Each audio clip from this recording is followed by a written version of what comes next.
Oiga, ha estado mucho en la mesa de debate que si la revocación de mandato que plantea el presidente para los 3 años definir si se queda o se va, la reforma electoral que quieren menos dinero para las elecciones, que cuesten menos las elecciones, menos los partidos políticos, que se adelgace el INE, que haya menos consejeros electorales del INE. Hay polémica entre quienes dicen esta es una manera de abaratar nuestra democracia porque no es posible que siga costando tanto, y quienes dicen este es un intento del presidente López Obrador y de Morena, porque la iniciativa es de Morena, para controlar las elecciones en México. 2 consejeros electorales, 2 consejeros del INE que tienen visiones distintas sobre este asunto nos acompañan esta mañana en el estudio de Despierta. Yo les agradezco mucho que hayan venido. Marco Antonio Baños, muchas gracias por estar aquí. Buenos días. Muy buenos días. José Roberto Ruiz Saldaña, muchas gracias. Buenos días, Carlos. Por estar aquí. Muy buenos días. ¿Es un intento de Morena, consejero, por controlar la elección, por debilitarlos a ustedes en el INE como árbitros? Se ha planteado una propuesta de reforma electoral que modificaría algunos puntos esenciales del sistema. Me preocupan, los he expresado, particularmente no me gusta la propuesta relativa al tema de la desaparición de los soples. Tampoco coincido con una iniciativa para que estos soples sean sustituidos por otros consejos que serían designados por la Cámara de Diputados. Esa parte establece una sustitución de burocracia por otra burocracia. Y por otro lado, me parece que regresa el control en la designación de los consejeros a los partidos políticos. Y esa parte creo que es uno de los temas que más trabajo había costado superar. Esos detalles aunados a otras cuestiones que se han venido manejando. Por ejemplo, se habló de la posibilidad de que la estructura desconcentrada del instituto desapareciera en los periodos intermedios a las elecciones y que solamente se activara durante el periodo propio del proceso electoral. Me parece que son temas que requieren un análisis y un diagnóstico distinto. Se trata de que las elecciones se mantengan con certeza, con imparcialidad, pero también con mucho profesionalismo. ¿Qué piensa, consejero? Pues tengo una coincidencia con Marco en el sentido que no debieran de instalarse consejos locales por la Cámara de Diputados, porque eso significaría para mí, coincido, opleizar al INE. Necesitamos en efecto reducir estructuras y hay un punto importante, se necesita tener un calendario electoral realmente coincidente en las elecciones, que hubiera elecciones nada más cada 3 años. Yo creo que los legisladores van por eso y la gran pregunta es si de por sí hoy hacen prácticamente nada los soples, con una reforma que en ese sentido, pues, ¿qué van a hacer? De hecho, ahorita no están haciendo nada, salvo 5 que tuvieron elecciones locales. Le cuesta mucho al país, pues, tener 2 instituciones electorales al mismo tiempo para que una en realidad esté haciendo todo. ¿Dónde hay diferencias? ¿Dónde tienen diferencias? Pues en que desaparezcan o no los llamados soples. El consejero Baños dice que permanezcan. No me dejará mentir, desde la reforma de 2014 no han madurado institucionalmente, el INE les está supervisando lo poco que hacen porque no lo entregan a tiempo, es mucho trabajo para la estructura del INE tener que estar haciendo lo propio y a la vez estar empujando. ¿Y esta los parte soples. de que los consejeros respondan a partidos políticos por su elección, por su manera en cómo serían designados? Es cierto que provienen de grupos parlamentarios que al final son partidos. En esa lógica, pues también yo considero que lo que importa es cómo te comportas ya cuando estás en el cargo, no tanto la proveniencia, qué grupos parlamentarios te propusieron. Marco Antonio. Y yo coincido con una parte de la iniciativa del diputado Sergio Gutiérrez. Dice, vamos a tener aparatos que sean menos onerosos y vamos a hacer ajustes importantes al sistema. Eso creo que tienen razón, pero tenemos que encontrar cuáles son los mejores caminos para llegar a los ahorros sin sacrificar la certeza, la imparcialidad en la organización de las elecciones. En eso creo que Roberto y yo estamos de acuerdo. ¿Cómo podemos nosotros ir reduciendo costos de manera significativa? También aquí tenemos una diferencia importante. Yo creo que es el momento de que las aplicaciones tecnológicas se metan a las elecciones. Creo que el voto electrónico nos podría dar una salida para, en principio hemos hecho un cálculo inicial de que podrían ser 4.500 millones de pesos menos en el costo de las elecciones. Habría que ver si la fórmula que tiene que ver con la asignación del financiamiento de los partidos se puede modificar para hacer una asignación un poquito más racional. En el caso concreto de las estructuras de los órganos electorales de los estados, creo que tenemos que llegar a diseños que sean acordes a las funciones que realizan los órganos electorales, pero no concentrar todas las elecciones en una sola institución que estaría sobrecargada con actividades de carácter electoral y donde toda la conflictualidad electoral de las entidades se vendría hacia el centro. ¿Voto electrónico? Yo pienso que no, porque no hay forma de reconstruir sus procesos o resultados. No es lo mismo tener un paquete electoral, revisarlo, recontar los votos, que tener urnas electrónicas. ¿Qué se va a revisar? Yo creo que sí hay mucho margen para que metamos tecnologías a la materia electoral, pero no un giro de 180 grados como las urnas electrónicas. Ya nosotros en América Latina hemos probado las urnas electrónicas. Está Brasil, que tiene elecciones con urnas electrónicas. La India, por ejemplo, es un país de experiencia exitosa, tiene 850 millones de electores y utiliza fundamentalmente urnas electrónicas. Yo creo que el tema, primero, de la identidad de la persona, una identidad plena del votante, se puede acreditar con aplicaciones tecnológicas. Eso está probado en el mundo. Segundo punto, la confiabilidad del voto en el software de la computadora. También existen experiencias que han demostrado que es absolutamente factible. Nosotros en el estado de Jalisco ya habíamos tenido elecciones con urnas electrónicas y el Tribunal Electoral, cuando conoció de alguna impugnación, dio por bueno el voto, registraron el software porque se acreditó que tecnológicamente era imposible falsificar ese voto. Y por otro lado, me parece que si nosotros tomamos en cuenta que un funcionario de casilla llega a las 7:30 de la mañana al lugar donde instala la casilla y se va a las 3 o 4 de la mañana después de hacer los escrutinios, y eso lo vivimos juntos, pues evidentemente eso resulta irracional para el desahogo de la jornada. Échale que después de la jornada electoral, tú tendrías que presentar resultados de manera muy rápida. La urna electrónica te termina los cómputos no más allá en la casilla de 5 minutos y los PREPs los podrías sustituir por un sistema informático que te dé resultados de una elección presidencial en 2 horas. ¿Y no les preocupa que haya gritos de fraude, cibernético, algoritmos y esas Podemos traer a los mejores especialistas que expliquen el funcionamiento de este tipo de mecanismos.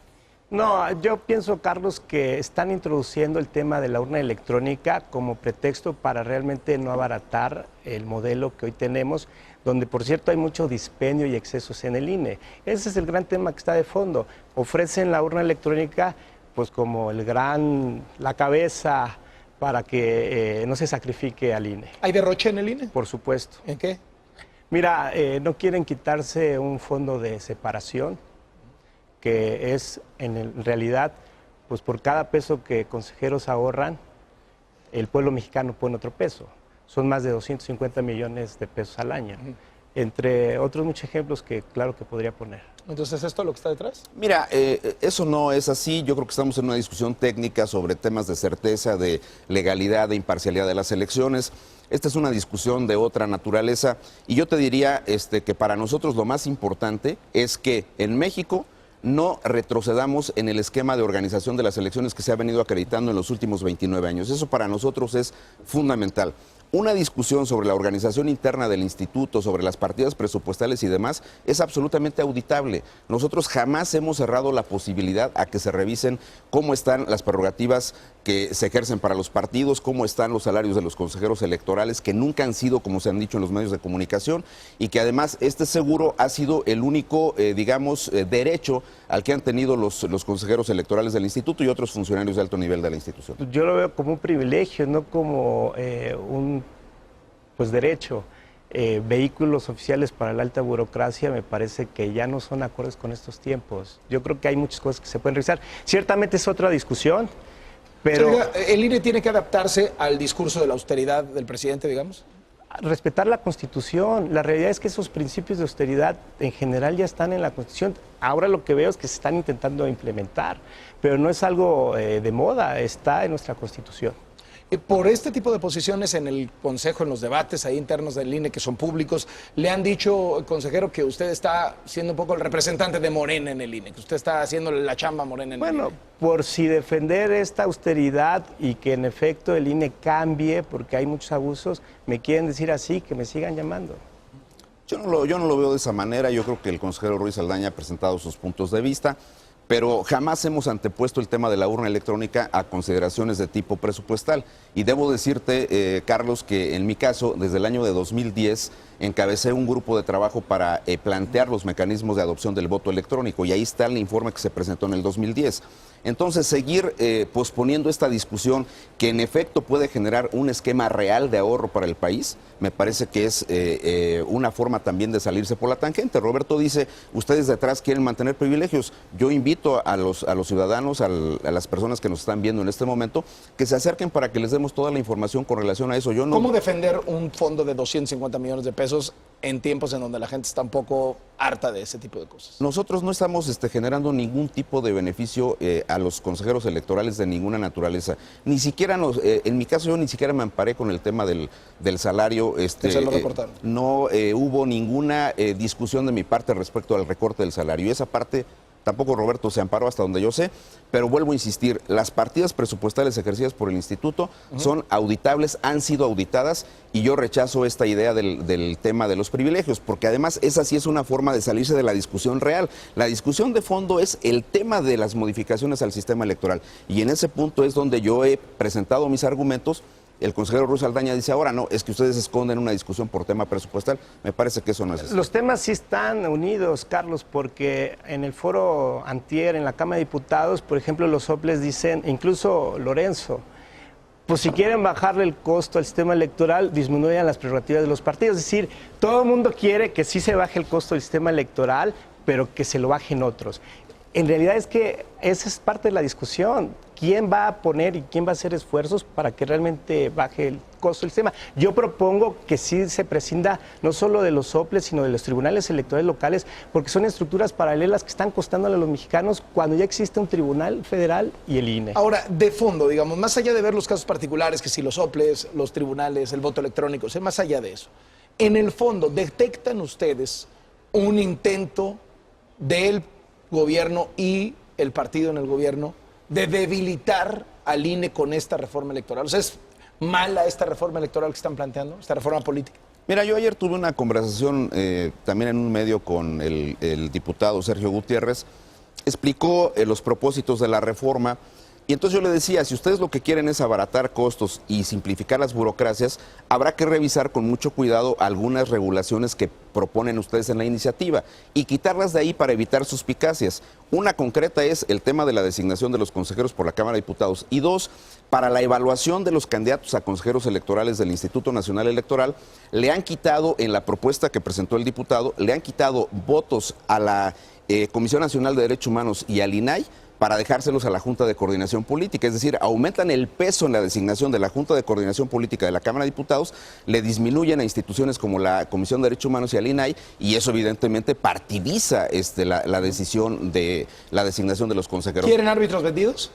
Yo creo que quieren tener un esquema donde, independientemente de quién ocupe la mayoría, sea la que defina la composición de los órganos. Eso es perfectamente claro en esos puntos. Carlos, ahorita no hay una reforma o, iniciativa de Morena. Hay de todos los legisladores, o de muchos legisladores de todos los partidos.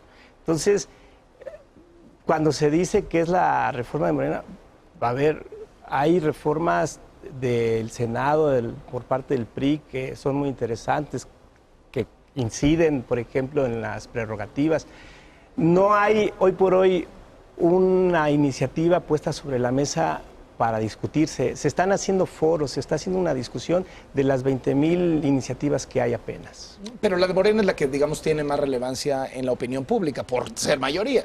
Es de un diputado, es que no es del grupo parlamentario de Morena. Le están tomando la parte por el todo.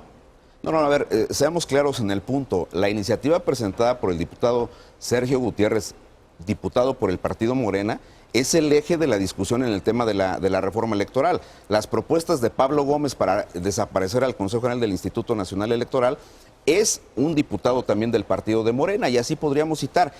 ¿Quién ha convocado a los foros de la reforma electoral? El diputado Sergio Gutiérrez, que también es de Morena. Entonces, yo digo, si es un eje, y nunca me referí a una iniciativa de Morena, sino de un diputado en lo particular, que es el eje de la discusión que estamos teniendo hoy día. Ese es el punto. Bueno, creo que ahí no hay coincidencia, porque estamos hablando de cosas distintas. Yo sí pienso que hay una pluralidad de iniciativas y tendrán que irse revisando. Ese es el trabajo precisamente. ¿No siente que hay un intento de Morena por debilitar a la autoridad electoral y conseguir un árbitro vendido? No, yo creo que hay sobrereacción de algunos de mis colegas por decir que va a venir el caos con la próxima reforma. Todavía no hay nada realmente consensado, procesado. No, bueno, eso es actuar con ingenuidad política.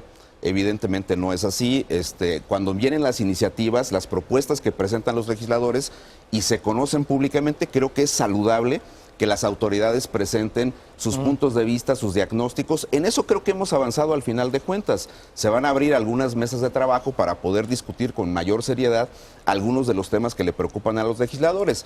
Pero evidentemente los grupos parlamentarios, y eso es parte de la historia en nuestro país, son los grupos mayoritarios los que van impulsando las iniciativas que corresponden en cada caso. Aquí lo que nosotros hemos planteado es que se respete un principio esencial, que sea un principio donde la reforma electoral contenga también la visión de las autoridades en términos técnicos de las elecciones. Pienso que hay temor que esa reforma electoral sea de gran calado y alcance al INE. Hay áreas que deberían de simplificarse y poner reglas para que haya menos contratación de expertos que nos vienen a decir cosas de las cuales el INE es experto. Entonces, ahí está también parte de la discusión, Carlos, que hay temor a que esa reforma alcance al INE.